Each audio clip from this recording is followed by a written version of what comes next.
Good afternoon to you, and thank you so much for joining us.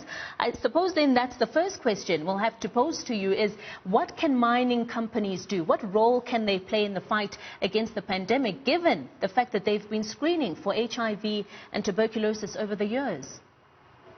Look, I think the mines have been at the forefront of TB and HIV in this country.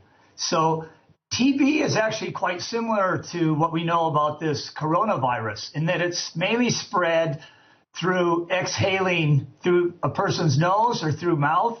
And it's not like HIV that you got through blood. This thing seems to be even more contagious than TB. But I think because it's similar, the mines were able to get a handle on TB. And I think they're way ahead of the country, I think, as far as having their own clinics, their own doctors, hospitals, and really they have 100 years experience plus. And the mines are used to dealing with hundreds of thousands of men. So what other industry do we have that can do this kind of detailed physical examination and selection and management? But it is unknown how this virus is going to pan out. In the mines, they're on as fast a learning curve as anybody else. I mean, Peter, one might argue that, unlike TB and HIV, the pandemic, this COVID-19 can go undetected. I mean, you can be asymptomatic for a number of days where, even if you are screened, it may go undetected and you continue to interact with people. Yeah, that's true. But look, I'm definitely not a doctor, but TB, you can't always pick up TB in a 5-minute test that I know of. You have to be x-rayed. But you're exactly right. And it can go undetected, and some people are asymptomatic. They just can't be picked up with any normal measures so far. So the whole world is trying to improve the measures of detection, and it's trying to speed it up. And look, the mining companies that are surviving here, they do have the technology, they have the money, they have the staff that they can pretty much pick up what the leading edge world authorities are doing on this. But without a doubt, government and the mining companies have to work close on this. And they both need each other in this. This is a pandemic like the world probably has never seen since the Spanish flu. And we should be able to handle it better because of technology, money, resources, intelligence. Peter, before our conversation, I was discussing this issue with the Benchmarks Foundation, and they're saying one of the issues and one of the things that the South African government has overlooked is the importance of including the mining towns in this discussion, in those guidelines that need to be used in the mines. What do you say about that? I think that is the biggest problem, Lindy, is you can test everybody and they can be all clear today. But if the majority of them head back to the towns tonight, when they come back tomorrow, they could have picked it up. And I think that is the biggest problem, yes.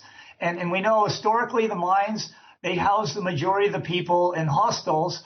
Well, at least it was easier to measure and keep control in a hostel or in a village or in a state.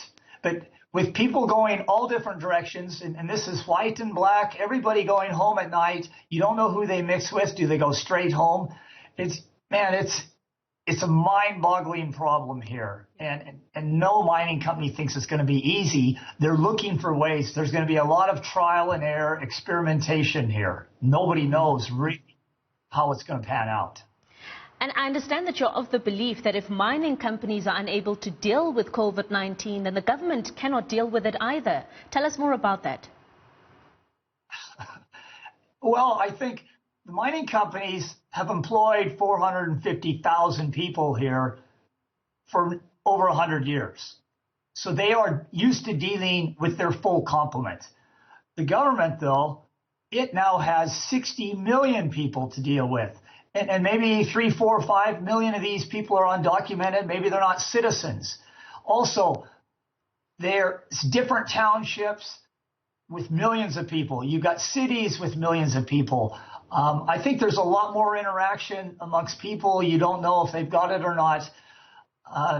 It's just the resources needed for 60 million people are not really in place. The resources for 450,000 on the mines are pretty much in place. They'll have to be increased. A lot of money's got to be spent, but it's just much more manageable for the mines with their employees than it is for a government with 60 million people that wasn't even prepared or adequately prepared for TB and HIV.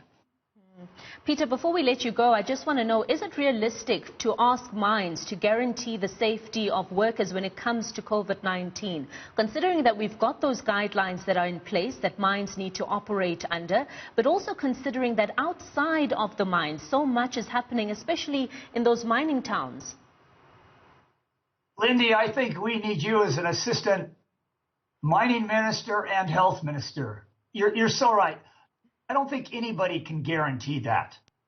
What companies can do is they can undertake and almost guarantee that they will take every precaution available, reasonable, feasible, and they can lay out what those precautions are. And then the government and the unions can review them and say, we don't like them, they're not good enough, please add this. But, how can any of us guarantee these kind of things? We can guarantee that we will take certain reasonable steps, and we can elucidate those steps. We have to be realistic here.